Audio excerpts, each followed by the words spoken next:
The wind howled across the frozen plains of Rivener. 7. Carrying ice crystals that slashed like microscopic blades against any exposed skin. Cale Matthews huddled deeper into his thermal coat as he trudged back toward his maintenance station after repairing a malfunctioning sensor array. 6 years on this godforsaken ice planet, and he still hadn't gotten used to the biting cold that seemed to find even the smallest gaps in his protective gear. The maintenance station loomed ahead, a squat, utilitarian structure half buried in snow drifts. It wasn't much to look at, essentially a reinforced box designed to withstand Rivener's brutal storms. But it was home, or the closest thing Cale had to one these days. Inside, the automated systems recognized his arrival, lights flickering to life and the heating system humming more intensely. Cale stomped his boots on the decontamination pad and removed his outer gear, hanging his coat on the hook near the door where it would dry. The shelter's interior was sparse but functional. A small kitchen area, a living space with basic entertainment systems, his sleeping quarters, and a technical hub where he monitored and repaired the various mining and atmospheric equipment scattered across his designated sector. Status report, he commanded, and the station's AI responded in its neutral voice. All systems operational. Sensor array 12B successfully reconnected. No new maintenance requests. Temperature outside, -48 degrees Celsius. Storm system approaching from the northern quadrant. Estimated arrival in 6 hours. Cale grunted acknowledgement and moved to the small kitchen to prepare something warm. As the heating element warmed his instant soup, he stared blankly at the wall, his mind drifting as it often did during the long, lonely evenings. He hadn't always been alone. Once he had worked in a more populated sector with colleagues and something resembling a social life. Before that, he had a family back on Earth, parents who had died when he was in his 20s, and a younger sister, Tessa.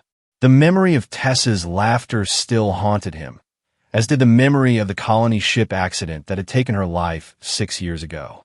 The accident report had been clinical, emotionless, a life support malfunction, emergency protocols initiated too late, 37 casualties, mostly in the civilian passenger quarters. Norvex Industries had issued standard compensations to the families of the deceased and implemented improved safety measures. Cale had received the official notification while working as a junior engineer at a Norvex facility on Europa. The corporation's emergency response system, the same one he had helped build and maintain, had failed his sister. He requested a transfer after that, as far from other people as possible. Rivener 7 fit the bill perfectly. Norvex Industries controlled dozens of planetary colonies and mining operations throughout this sector of space. The post-colonial era had seen Earth-based corporations, rather than nations, stake claims to resource-rich planets and moons.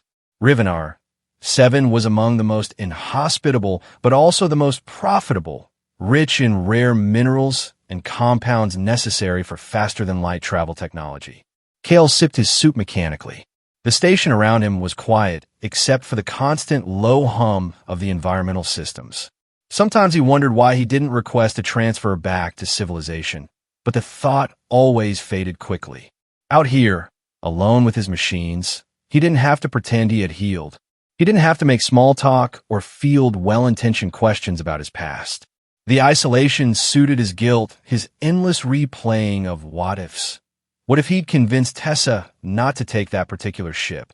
What if he'd been more vocal about the safety flaws he'd noticed in the system? What if? A sharp alert tone cut through his thoughts. Cale frowned, setting down his soup and moving to the monitoring station. Perimeter alert, the AI announced. Movement detected outside the security boundary, north-northwest sector. Show me, Cale commanded, his brow furrowing. Wildlife was rare on Rivener 7. The planet's extreme conditions supported only the hardiest microorganisms and a few species of lichen.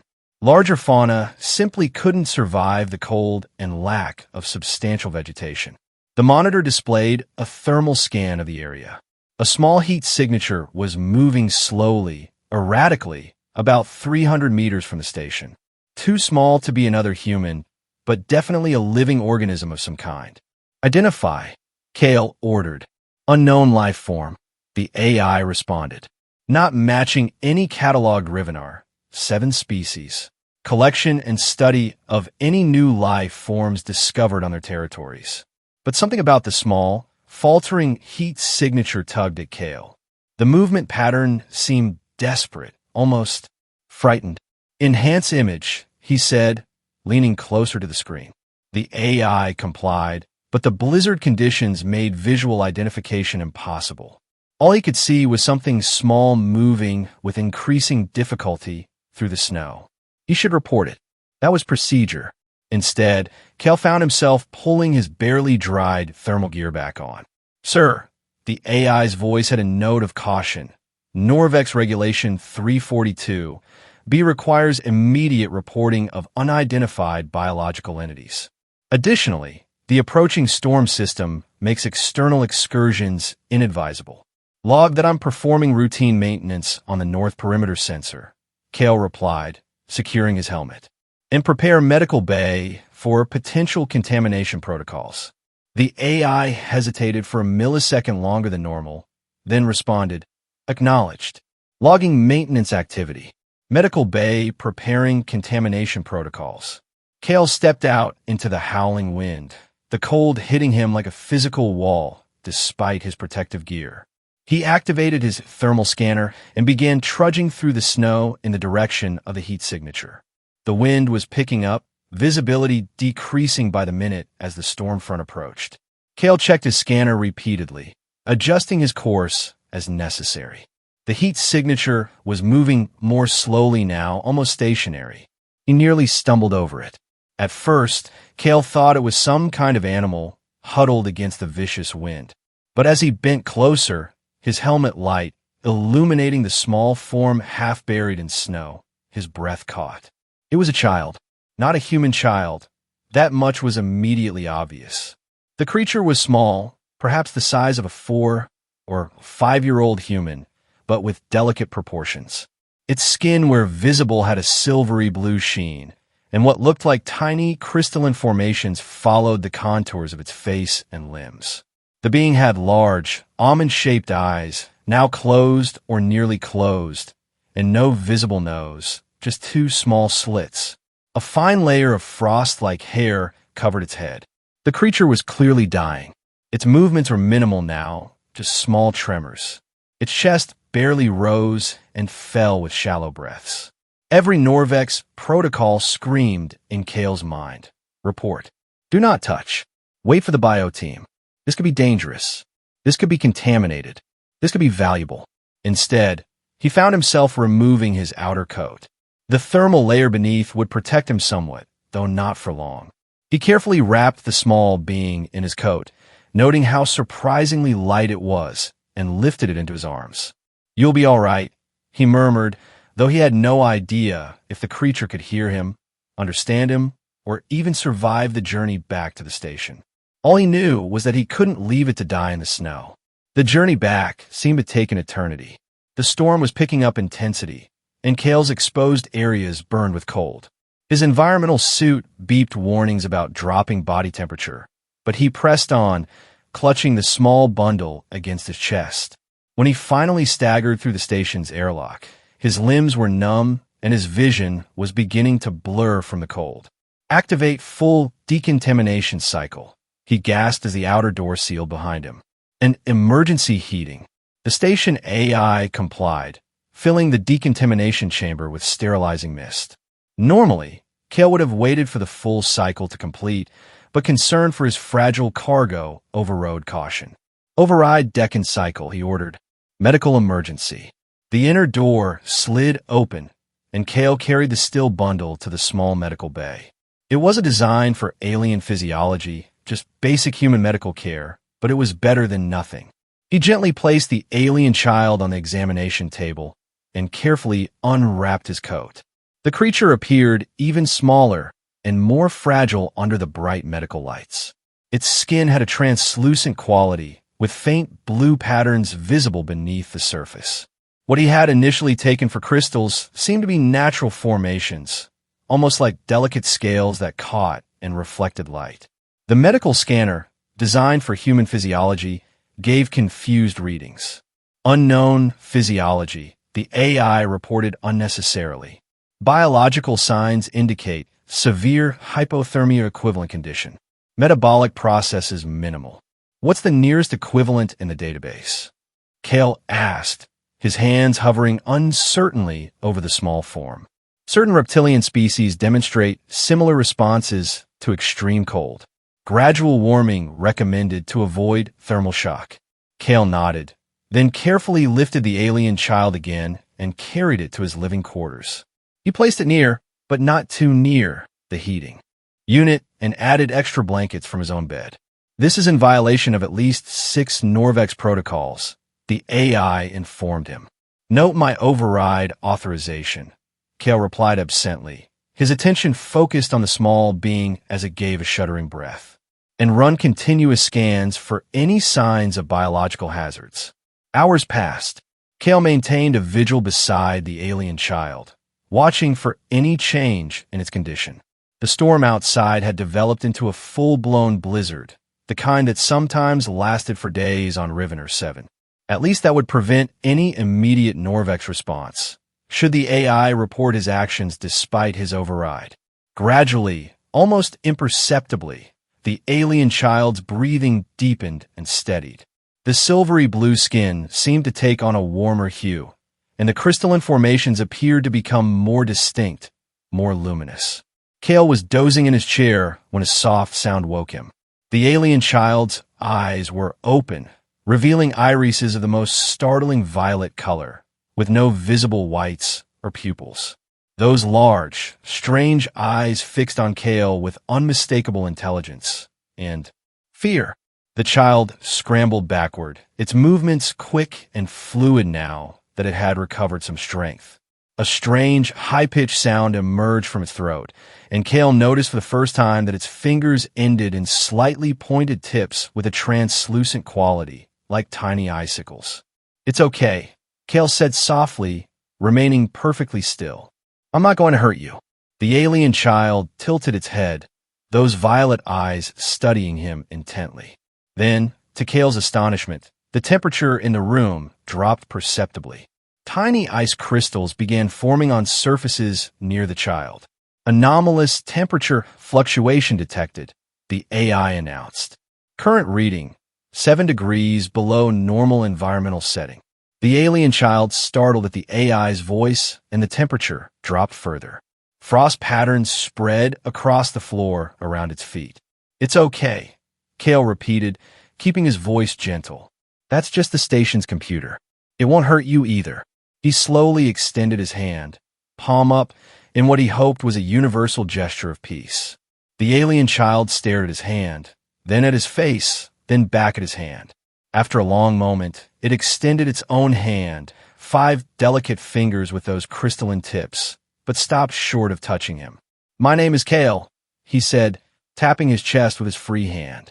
Then he gestured toward the child with an inquiring expression. The alien made a sound like glass chimes in a breeze, a melodic tinkling that Kale couldn't hope to reproduce. "I can't say that," he admitted with a small smile. "Would it be all right if I called you Mira? You remind me of the mirages we sometimes see in the ice fields when the sun hits them just right."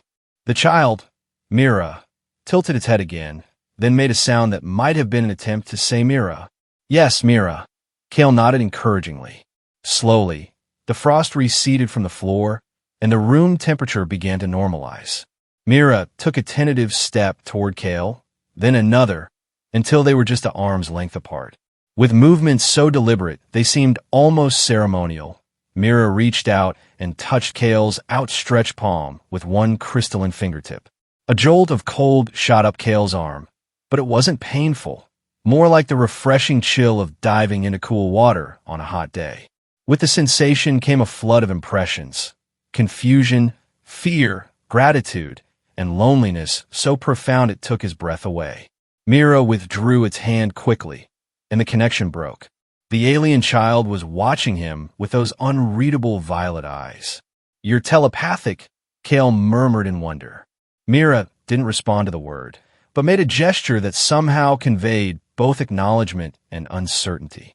Kale's mind raced. An alien child, alone on Rivener, 7, with abilities to manipulate cold and some form of telepathic communication. Where had it come from? How had it ended up alone in the snow? And what would Norvex do if they discovered it?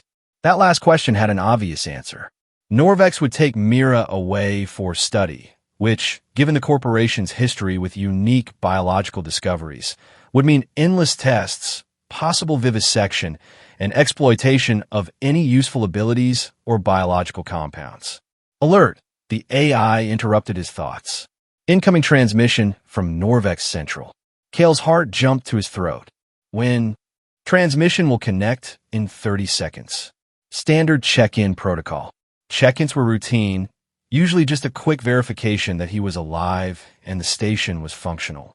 But if the AI reported the alien child, Mira, he said urgently, we need to hide you, just for a little while. Do you understand? Whether through his tone or some telepathic sense, Mira seemed to grasp the urgency. Kale quickly led the child to his sleeping quarters and indicated the space under his bed. Please stay here. Stay quiet. It's important. Mira crawled under the bed without hesitation. As Kale turned to leave, he felt a cold touch on his ankle. Looking down, he saw Myra's crystalline fingertip touching his skin and again felt that flood of impressions, this time laced with understanding and reassurance. Kale hurried to the communication console, just as it chimed for connection.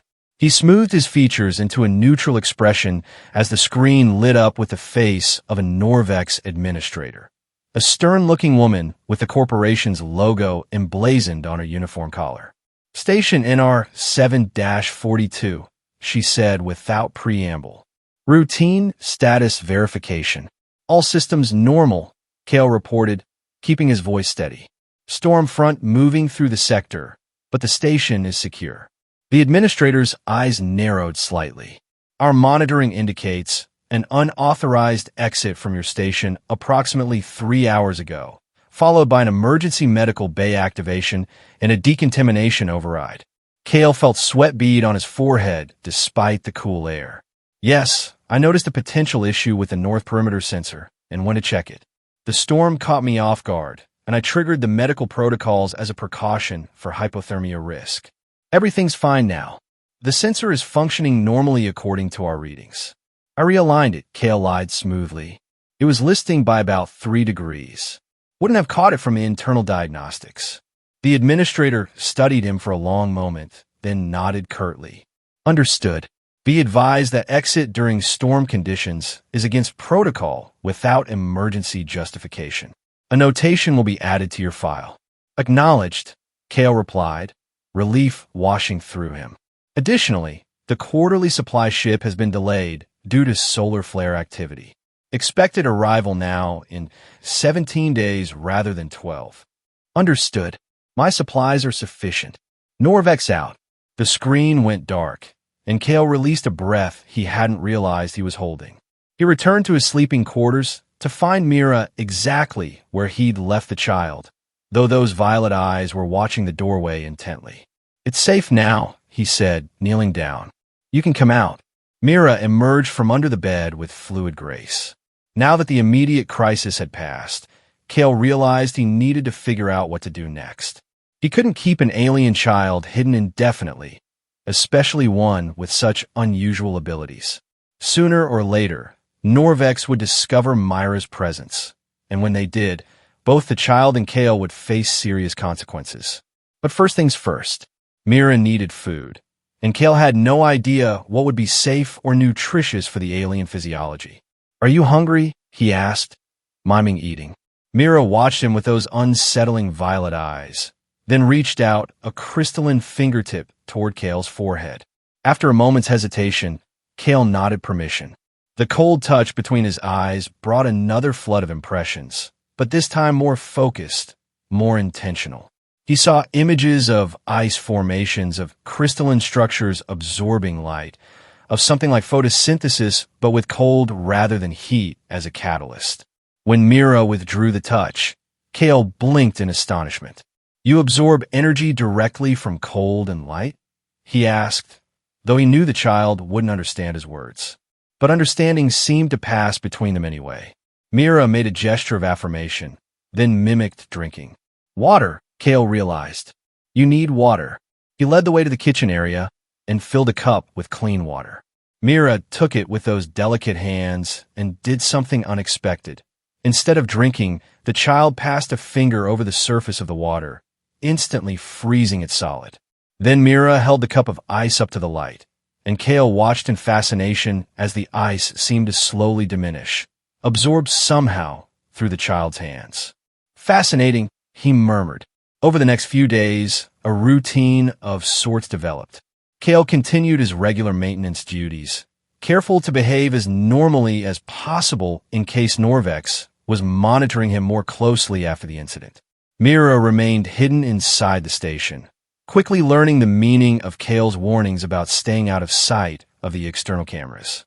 Communication between them improved rapidly. Mira seemed to absorb basic vocabulary at an astonishing rate, though the child's vocal apparatus couldn't reproduce most human sounds. Instead, they developed a form of sign language supplemented by the telepathic impressions Mira could share through touch. Kale learned that Mira had no memory of parents or others of the same species. The child's earliest memories were of cold, sterile environments, of being examined and tested by figures in protective suits, of pain and fear and loneliness. Then darkness, movement, cold, and finally Kale finding Mira in the snow. You escaped from somewhere, Kale guessed one evening as they sat near the heating unit. But from where? There aren't any other research facilities in this sector. Mira made a series of gestures that had come to mean uncertainty or not knowing. Kale's suspicions grew darker. What if Mira hadn't escaped from another facility, but from a secret Norvex project? The corporation was known for its classified research, especially in the field of xenobiology. If Mira was a test subject who had somehow gotten free, his thoughts were interrupted by an alert tone from the station's AI. Drone activity detected in Sector Quadrant, it announced. Surveillance pattern indicated. Kale's blood ran cold. Norvex only sent survey drones to specific areas when they were looking for something. Show me, he ordered, moving to the monitoring station. The screen displayed a Norvex scanning drone moving in a methodical pattern approximately 2 kilometers from the station. Its trajectory would bring it closer over the next few hours. They're looking for you, he told Mira, who had followed him and was watching the screen with those large, intelligent eyes. They must have detected something, your escape, or maybe your biological signature. Mira touched his arm, sending a pulse of fear and question. I won't let them take you, Kale promised, surprised by the fierce protectiveness he felt.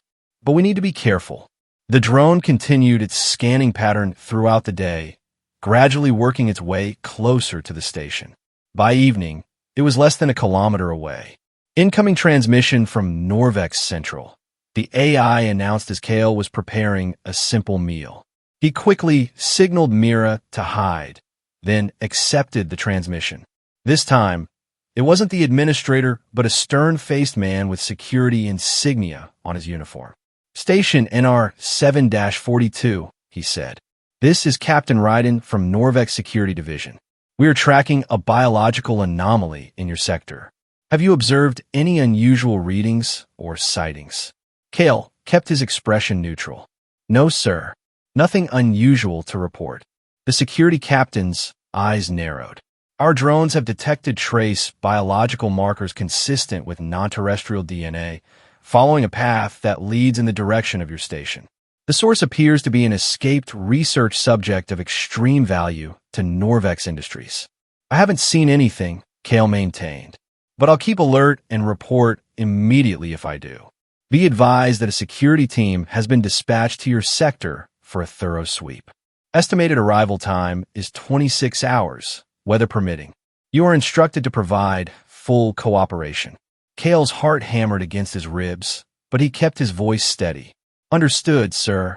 Additionally, the captain continued, his voice hardening, harboring or assisting this biological entity is a violation of Norvex Contract Law Section 47A, punishable by immediate termination of employment and criminal charges. The entity itself is Norvex property and considered potentially dangerous. I understand the protocols, sir.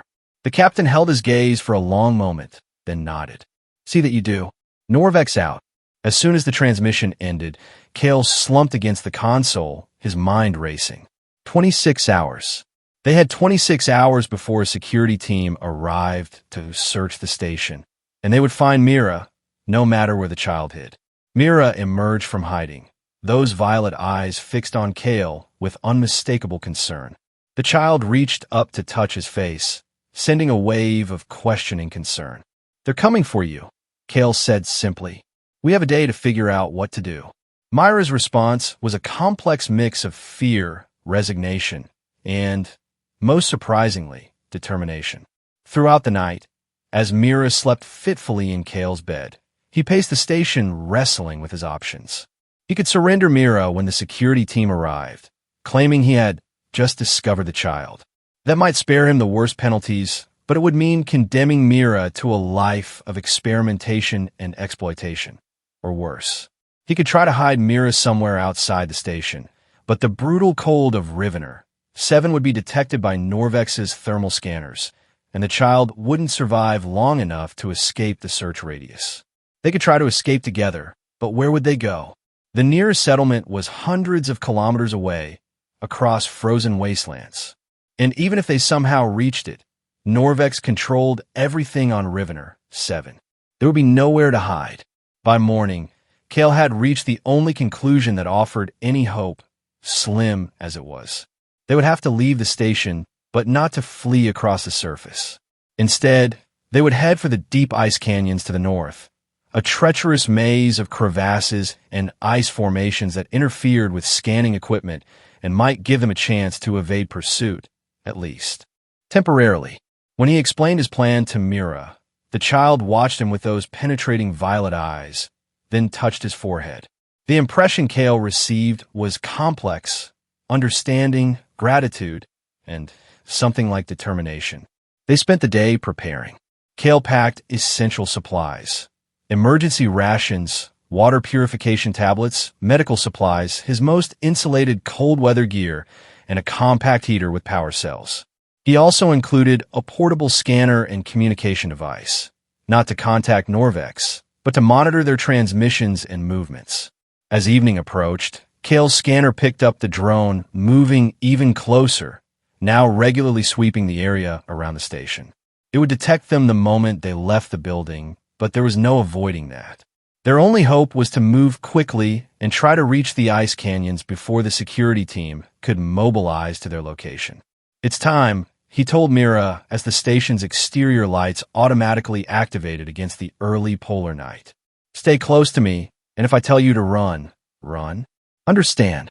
Mira nodded, already wrapped in multiple layers of Kale's smallest clothing, which still hung loosely on the child's slight frame. The crystalline formations on Myra's skin seemed to pulse with a faint internal light, betraying the child's anxiety. Kale hesitated at the airlock, suddenly overwhelmed by the magnitude of what he was about to do. He was throwing away his career, his security, possibly his freedom, or even his life, for an alien child he'd known less than a week. Yet somewhere in those few days, Mira had awakened something in him that had been dormant since Tessa's death. A sense of purpose, of responsibility, of connection. Departing station will activate security protocols, the AI warned as Kale initiated the airlock sequence.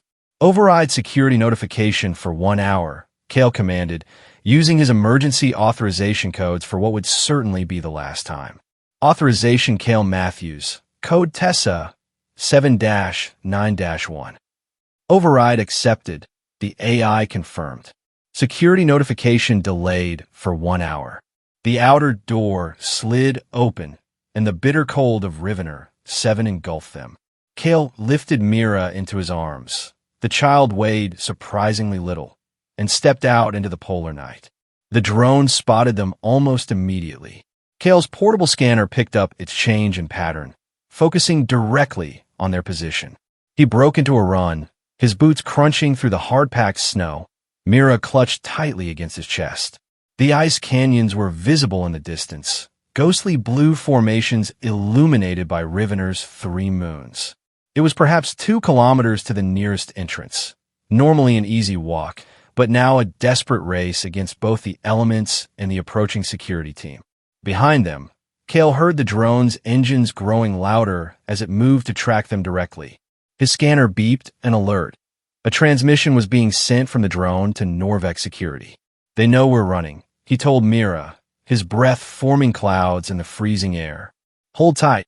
He increased his pace, though the exertion was already making his lungs burn in the frigid atmosphere. Mira clung to him with surprising strength, those crystalline fingers gripping his coat. The drone was almost directly overhead now, its spotlight sweeping the snow around them. Cale veered sharply to the right, trying to use a ridge of snow-covered rock for cover, but the drone adjusted its position effortlessly. Then something unexpected happened. Mira lifted a small hand toward the drone, and suddenly the air around the machine crystallized with a sound like shattering glass. Ice formed instantly on its sensors and propellers, and the drone faltered, its movements becoming erratic. "You could do that," Cale gasped, not slowing his pace. Mira didn't respond except to tremble slightly in his arms. The effort had clearly cost the child, but the drone was now spinning away, its systems compromised by the sudden icing. The entrance to the ice canyons was growing closer, a narrow fissure between towering walls of ancient ice. Cale's scanner beeped again. Multiple vehicles were now moving rapidly toward their position from the direction of the nearest Norvex outpost. "Almost there," he encouraged, though his legs were beginning to burn with the effort of running through the snow while carrying Mira. They reached the entrance to the canyons just as the sound of approaching air cars became audible in the distance. Cale plunged into the narrow passage, where the walls of ice rose 20 meters or more on either side. The footing was treacherous, smooth ice in some places, loose snow in others, but at least they were sheltered from the wind. "Shelter detected," the scanner announced, indicating a deeper recess in the canyon wall about 100 meters ahead. Cale made for it, aware that their tracks in the snow would be easy to follow, but hoping the canyon's interference with scanning equipment would slow their pursuers. The recess turned out to be the entrance to a small ice cave, just large enough for them to squeeze into. Inside, Cale activated the portable heater and set Mira down.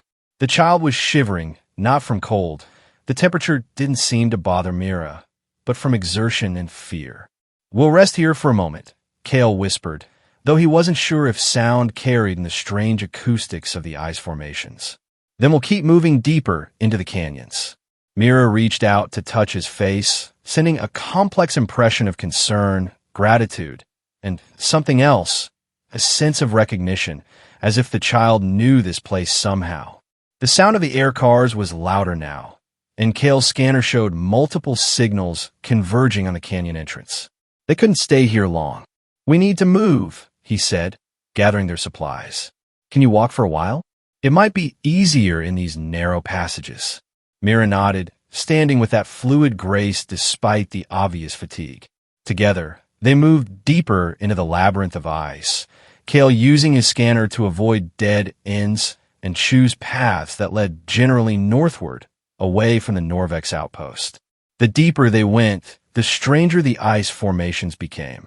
What had started as fairly regular canyon walls began to transform into elaborate structures, arches, columns, and chambers of ice that couldn't possibly have formed naturally. Some of the surfaces bore patterns that looked almost like writing or symbols. "What is this place?" Cale murmured, his voice hushed with awe. Mira was moving differently now, with purpose rather than fear. The child touched various ice formations as they passed, and each contact caused the crystalline patterns on Mira's skin to pulse with that inner light. They entered a vast chamber where the ice ceiling soared at least 50 meters above them, supported by massive columns of blue-white ice. At the center of the chamber stood what could only be described as an altar or pedestal, a raised platform of ice with a single, perfectly formed crystal at its center. Mira approached the pedestal without hesitation, those violet eyes fixed on the crystal. Cale followed more cautiously, his scanner forgotten in his hand. The air in the chamber felt different, not warmer, but somehow less hostile, as if the very molecules had been arranged more favorably. When Mira reached the pedestal, the child looked back at Kale with an expression he couldn't read, then placed both hands on the central crystal. The effect was immediate and astonishing. Light exploded from the contact point, rippling through the chamber in waves of blue-white radiance. The walls, the columns, the very air seemed to come alive with patterns of light and frost. Kale staggered back, momentarily blinded by the intensity. When his vision cleared, he saw Mira still touching the crystal, but the child was transformed. The crystalline patterns on Myra's skin were now glowing brilliantly, and a kind of crown or halo of ice crystals had formed around the child's head. Myra's eyes, when they turned to Kale, were no longer simply violet, but contained shifting patterns of light, like galaxies in miniature. "Mira," Kale whispered, uncertain. The child extended one hand toward him, inviting contact. After a moment's hesitation, Kale stepped forward and took the offered hand. The flood of impressions this time was not just emotion, but knowledge, clear, structured information. Images and concepts cascaded through his mind. A civilization of beings like Mira, living in harmony with the ice of Rivener. 7. The crystal at the center of the pedestal was a repository of memory, of history, of identity, a backup of an entire culture. Myra's people had once inhabited this world, adapting to its harsh conditions rather than fighting them. They had built these ice structures not as shelter from the cold, but as conduits for the energy they harvested from it. They were peaceful, focused on knowledge and the cultivation of what Kale could only interpret as a form of bioelectric energy. Then came the arrival of the first Norvex expeditions. The images became fragmented, chaotic, fear, misunderstanding, capture. Myra's people retreating deeper into the ice canyons, hiding their knowledge and culture in these crystal repositories. Individuals being taken for study. Experiments. Pain. Most of Myra's people had fled the planet entirely, using technology Kale couldn't comprehend. But some had been left behind, captured, studied, including Mira, who had been born in captivity, perhaps even created through Norvex's genetic experiments. The connection broke suddenly as an explosion echoed through the chamber. Kale spun around to see a team of Norvex security personnel entering through the passage they had used, weapons raised. "Step away from the alien entity," ordered the lead officer, a tall woman in a cold-weather uniform bearing captain's insignia. "This is your only warning." Kale instinctively moved to stand between Mira and the security team.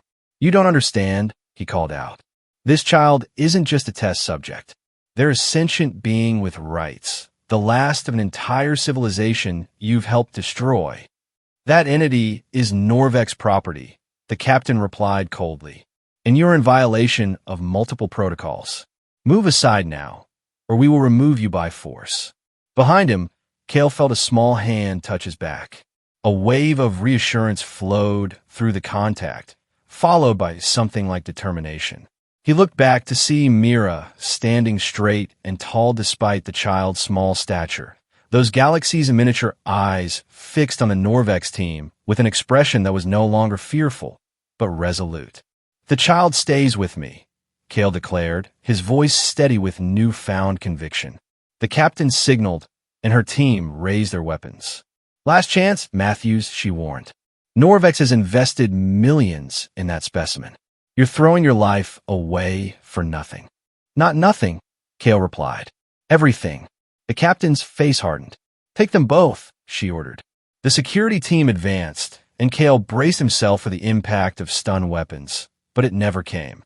Instead, the air in the chamber suddenly crystallized, forming a barrier of ice between them and the Norvex team. The ice spread with impossible speed, encasing the security personnel up to their waists, immobilizing them. Kale turned to see Mira with both hands raised, those galaxy eyes blazing with power.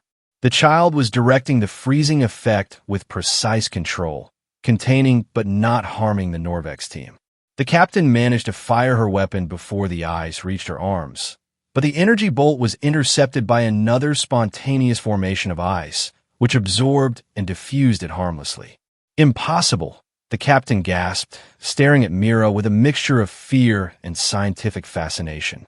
The subject was never capable of this level of energy manipulation. Mira stepped forward, moving past Kale to stand before the immobilized security team. The child touched the ice encasing the captain, and Kale felt the temperature in the chamber drop precipitously. Frost formed on every surface, including his own skin and clothing. He expected to see the Norvex team frozen to death. It would have been a justifiable response to their threats, but that wasn't what happened. Instead, the captain's eyes widened in shock, then understanding, as Mira apparently shared telepathic impressions with her as well. After a long moment, Mira stepped back and made a gesture. The ice receded from the Norvex team, freeing them but leaving them unarmed. Their weapons remained encased in blocks of ice. "What did you show her?" Kale asked softly. Mira touched his hand briefly, and he understood. The child had shared not retribution, but truth, the history of Myra's people, the reality of what Norvex had done, and an offer, peace rather than vengeance, if they would leave this place and its secrets untouched. The captain stared at Mira for a long moment, then at her team, then back at the child. Slowly, she nodded. "This expedition is being recalled," she announced to her team, her voice slightly unsteady. "The target was not located. Repeat, target was not located. The extreme conditions are interfering with our equipment. We're returning to base." Her team exchanged confused glances, but none dared question the order. "Matthews," the captain added, looking at Kale, "you're officially missing, presumed lost in the recent storm. Search and recovery deemed too hazardous, given the conditions. Do you understand?" Kale nodded slowly. "Perfectly, Captain. You are never to return to any Norvex facility or colony," she continued, her voice hardening. "As far as the corporation is concerned, you died on Rivener 7. If you ever appear otherwise, that will quickly become reality. Am I clear?"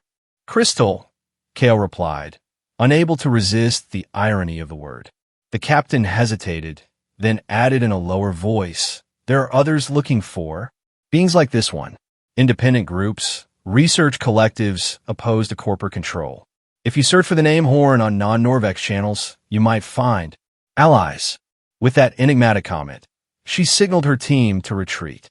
They filed out of the chamber, casting backward glances at Mira, but offering no further resistance. When they were gone, Kale turned to Mira in amazement. "You let them go?" Mira nodded, those galaxy eyes still glowing but with less intensity now. The child touched Kale's hand again, sharing impressions of cycles of violence and retribution, and how they solved nothing, of how Myra's people had learned this lesson long ago, and how it was part of the knowledge stored in the ice. "So what happens now?" Kale asked, looking around the vast chamber with its columns of luminous ice. In answer, Mira led him to the crystal pedestal again and placed his hand upon it alongside the child's. This time, the knowledge that flowed into him was not of the past, but of possibility, of hidden communities of beings like Mira scattered across the stars, of signals that could be sent calling them home, of a new beginning, and of Kale's place in it, if he chose to accept it. "Yes," he said simply, "I'll help you." Myra's face transformed with joy, those galaxy eyes sparkling. The child embraced him, and Kale felt the last remnants of his old guilt and isolation melt away like ice in sunlight. 7 years later, a small settlement existed on a moon orbiting a gas giant 3 systems away from Rivener 7. It wasn't on any official maps, and its technology was designed to be undetectable by corporate scanning. Its inhabitants were an eclectic mix: refugees from corporate control, independent researchers, a handful of beings like Mira who had been drawn by the signals sent from the ice chamber, and a few humans who had chosen to cast their lot with this hidden community. In the central meeting hall, a relief carving decorated one wall, a human figure wrapping a coat around a small alien child in a snowstorm. Beneath it, an inscription read, Kindness was the first fire. Kale, now the settlement's chief engineer and unofficial diplomat between human and non-human residents, often paused before this carving.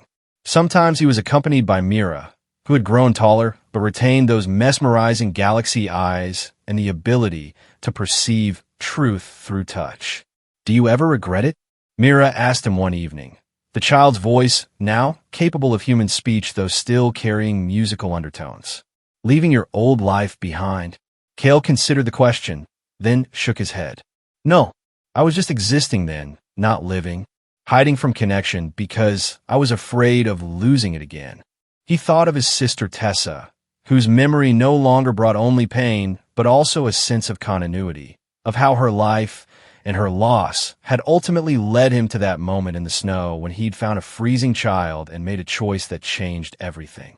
"What about you?" he asked Mira. "Do you regret not taking revenge when you had the chance?"